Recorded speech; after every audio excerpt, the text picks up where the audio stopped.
बोलिए सच्चिदानंद भगवान की जय। श्रीमद् भगवद गीता सार भाग 1। अज्ञानतिमिरान्धस्य ज्ञानाञ्जनशलाकया चक्षुरुन्मीलितं येन तस्मै श्रीगुरुवे नमः। वन्दे अहं श्रीगुरु श्रीयुत्पदकमलं श्रीगुरु वैष्णवांश श्रीरूपं साग्र्यजातं सहगण रघुनाथान्वितं तं संजीवम्। मैं घोर अज्ञान के अंधकार में उत्पन्न हुआ था और मेरे गुरु ने अपने ज्ञान रूपी प्रकाश से मेरी आंखें खोल दी। मैं उन्हें सादर नमस्कार करता हूँ।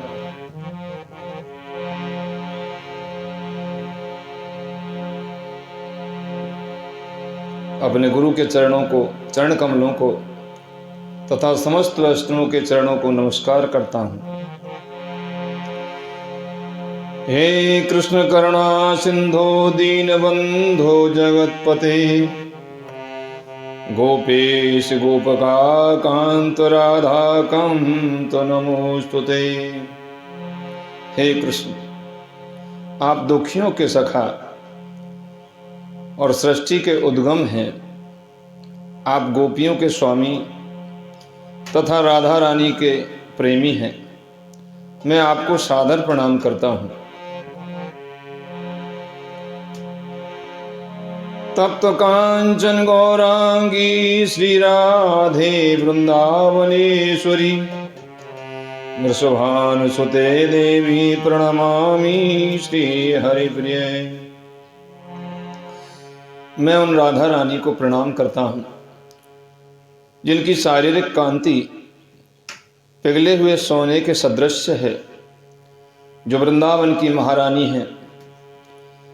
आप राजा वृषभानु की पुत्री हैं और भगवान कृष्ण को अत्यंत प्रिय हैं।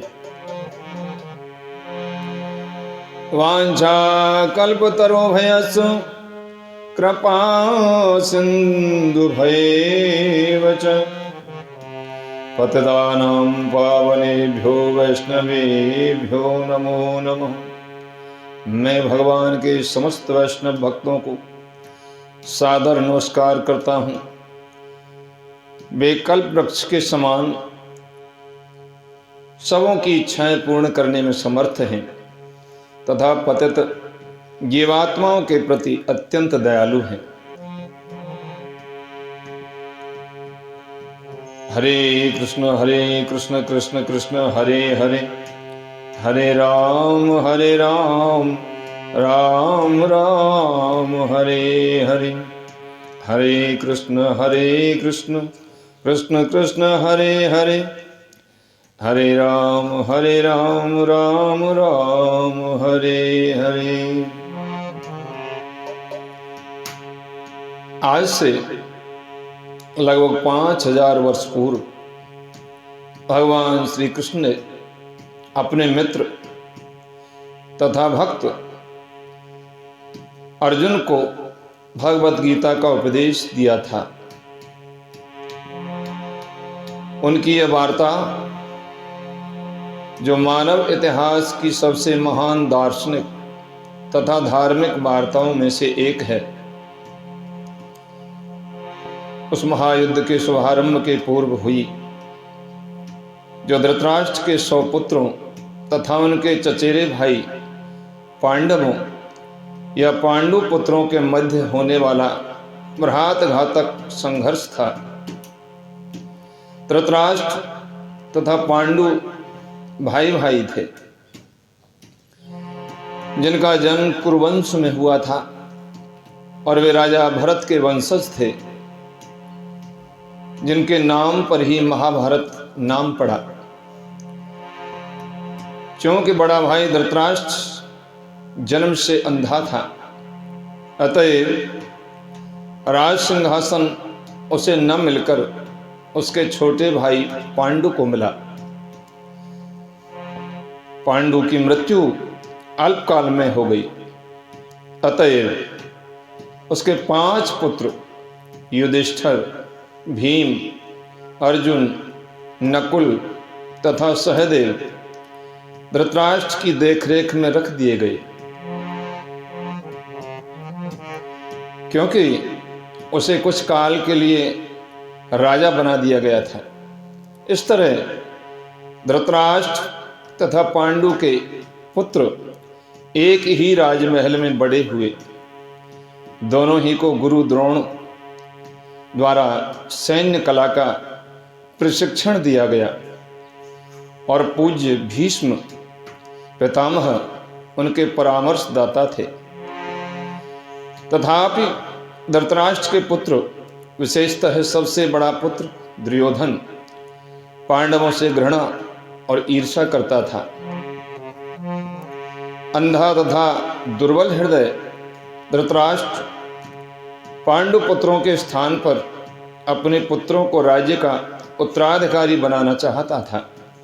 इस तरह धृतराष्ट्र की सहमति से दुर्योधन ने पांडु के युवा पुत्रों की हत्या करने का षड्यंत्र रचा। 5 पांडव अपने चाचा विदुर तथा अपने ममेरे भाई भगवान कृष्ण के संरक्षण में रहने के कारण अनेक प्राणघातक आक्रमणों के बाद भी अपने प्राणों को सुरक्षित रख पाए। भगवान कृष्ण कोई सामान्य व्यक्ति नहीं, अपितु साक्षात परम ईश्वर हैं, जिन्होंने इस धराधाम में अवतार लिया था और अब एक समकालीन राजकुमार की भूमिका निभा रहे थे। वे पांडु की पत्नी कुंती या प्रथा पांडवों की माता के भतीजे थे। इस तरह संबंधी के रूप में तथा धर्म के शाश्वत पालक होने के कारण वे धर्मपरायण पांडु पुत्रों का पक्ष लेते रहे और उनकी रक्षा करते रहे। किंतु अंततः चतुर दुर्योधन ने पांडवों को द्वैत क्रीड़ा के लिए ललकारा। उस निर्णायक स्पर्धा में दुर्योधन तथा उसके भाइयों ने पांडवों की सती पत्नी द्रौपदी पर अधिकार प्राप्त कर लिया और फिर उसे राजाओं तथा राजकुमारों की सभा के मध्य निर्वस्त्र करने का प्रयास किया। कृष्ण के दिव्य हस्तक्षेप से उसकी रक्षा हो सकी। उस द्वैत क्रीड़ा में छल के प्रयोग के कारण पांडवों की हार हुई तथा उन्हें अपने राज्य से वंचित होना पड़ा और 13 वर्ष तक वनवास के लिए जाना पड़ा।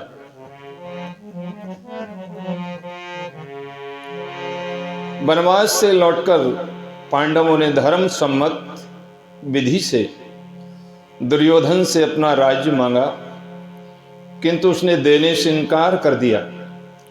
क्षत्रियों के शास्त्रोन्मोदित कर्तव्य को पूर्ण करने के लिए 5 पांडवों ने अंत में अपना पूरा राज्य न मांगकर केवल 5 गांवों की मांग रखी। किंतु दुर्योधन सुई की नोक भर भी भूमि देने के लिए सहमत नहीं हुआ। अभी तक तो पांडव सहनशील बने रहे, लेकिन अब उनके लिए युद्ध करना अवश्यंभावी हो गया। विश्व भर के राजकुमारों में से कुछ धृतराष्ट्र के पुत्रों के पक्ष में थे तो कुछ पांडवों के पक्ष में थे। उस समय श्री कृष्ण स्वयं पांडु पुत्रों के संदेश वाहक बनकर शांति का संदेश लेकर धृतराष्ट्र की सभा में गए। जब उनकी याचना अस्वीकृत हो गई तो युद्ध निश्चित था।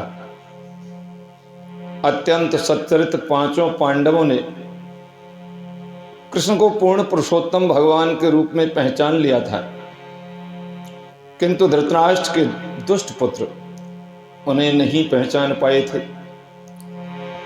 फिर भी श्री कृष्ण ने विपक्षियों की इच्छानुसार ही युद्ध में सम्मिलित होने का प्रस्ताव रखा।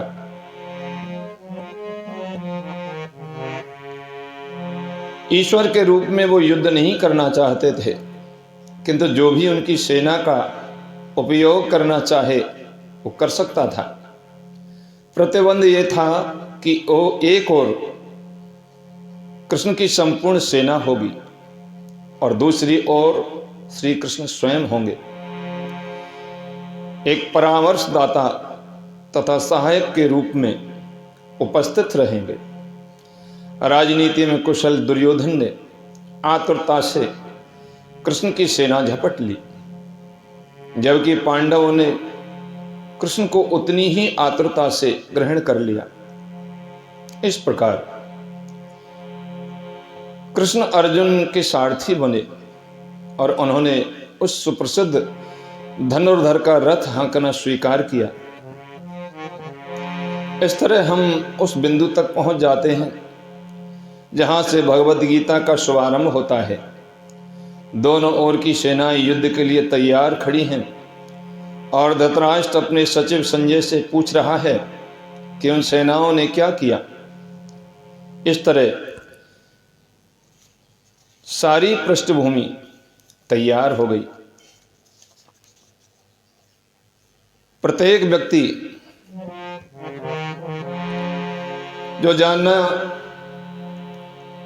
व्यक्ति को जानना चाहिए कि ईश्वर या कृष्ण कितने महान हैं और जीवों की वास्तविक स्थितियां क्या हैं। प्रत्येक व्यक्ति को यह जान लेना चाहिए कि जीव नित्य दास है और जब तक वो कृष्ण की सेवा नहीं करेगा तब तक वो जन्म मृत्यु के चक्र में पड़ता रहेगा। यहां तक कि मायावादी चिंतक को भी इसी चक्र में पड़ना होगा। यह ज्ञान एक महान विज्ञान है और हर प्राणी को अपने हित के लिए इस ज्ञान को सुनना चाहिए। इस कलयुग में सामान्य जनता कृष्ण को बहिरंग शक्ति द्वारा, भगवान श्री कृष्ण की बहिरंग शक्ति यानी कि माया द्वारा मोहित है और उसे यह भ्रांति है कि भौतिक सुविधाओं की प्रगति से हर व्यक्ति सुखी बन सकेगा। उसे इसका ज्ञान नहीं है कि भौतिक या बहिरंग प्रकृति अत्यंत प्रबल है, क्योंकि हर प्राणी प्रकृति के कठोर नियमों द्वारा बुरी तरह से जकड़ा हुआ है। सौभाग्यवश जीव भगवान का अंश रूप है, अतएव उसका सहज कार्य है कि भगवान की सेवा करना। मोहवश मनुष्य विभिन्न प्रकारों से अपनी इंद्रिय तृप्ति करके सुखी बनना चाहता है, किंतु इससे वो कभी भी सुखी नहीं हो सकता। अपनी भौतिक इंद्रियों को तुष्ट करने के बजाय उसे भगवान की इंद्रियों को तुष्ट करने का प्रयास करना चाहिए। यही जीवन की सर्वोच्च सिद्धि है और भगवान यही चाहते हैं और इसी की अपेक्षा रखते हैं। मनुष्य को भगवद गीता के इस केंद्र बिंदु को समझना होगा। ओम हरि ओम तत्सत, हरि ओम तत्सत, हरि ओम तत्सत।